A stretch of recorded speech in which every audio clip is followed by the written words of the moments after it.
స్త్రీలు ధరించే నగల అర్థం ఏమిటి? వడ్డానము గర్భకోశము కదిలి లోపల ఉన్న శిశువు వికారంగా పుట్టకుండా చేస్తుంది. అలాగే బంగారాన్ని అనేక మార్గాల ద్వారా ఆహారంగా తీసుకుంటే ఎంతో ఫలితం ఇస్తుంది. అలాగే బంగారాన్ని ఏ రూపంగా ధరించినా ఎంతో కొంత శక్తి శరీరానికి సంక్రమిస్తుంది.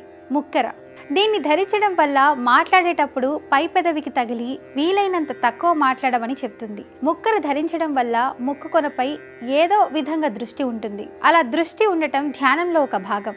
అలాగే భార్యాభర్తలు కలుసుకున్న సమయంలో స్త్రీ వదిలిన గాలి పురుషునికి అనారోగ్యం, అలాంటి చెడు శ్వాస కలిగిన గాలిని బంగారు ముక్కెర పవిత్రం చేస్తుంది. కాలికి మెట్టెలు గర్భకోశంలోనున్న నరాలకు కాలి వేళ్లలో ఉన్న నరాలకు సంబంధం ఉంది. దాంతోపాటు స్త్రీ కామాన్ని అదుపులో ఉంచుకోవాలంటే కాలి వేలికి రాపిడి ఉండాలి. నేలను తాకరాదు. నరాలు కుడికాలి వేలిలో ఉండాలి. చంద్రవంక శిరోమధ్య ప్రదేశంలో ధరిస్తారు. ఆ ప్రాంతం నుంచే మన జీవనాధారమైన ప్రాణవాయువు బ్రహ్మరంధ్రం నుంచి హృదయంలోకి ప్రవేశిస్తాడు. అందుకే ఆ భాగాన్ని కప్పి ఉంచుతారు. కంఠానికి వేసుకునే హారాలు హృదయంలో పరమాత్ముడున్నాడు. ఆ విషయాన్ని గుర్తించామని చెప్తూ ధరించటము. తెలిసి తెలియక చేసిన పాపాలను కూడా బంగారం పోగొడుతుంది.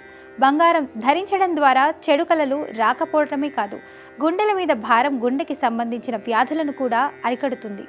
అలంకారానికి పెట్టుకునే వస్తువులే అవసరానికి ఆదుకుంటాయి. పూర్వం రాజులు, చక్రవర్తులు అతి సన్నని బంగారపు రేకులు చేయించుకొని వేడి అన్నం మీద వేసేవారు. వెనువెంటనే బంగారు రేకు కరిగి అన్నంలో కలిసిపోయేది. అలా వారు బంగారాన్ని ఆహారంగా తీసుకునేవారు.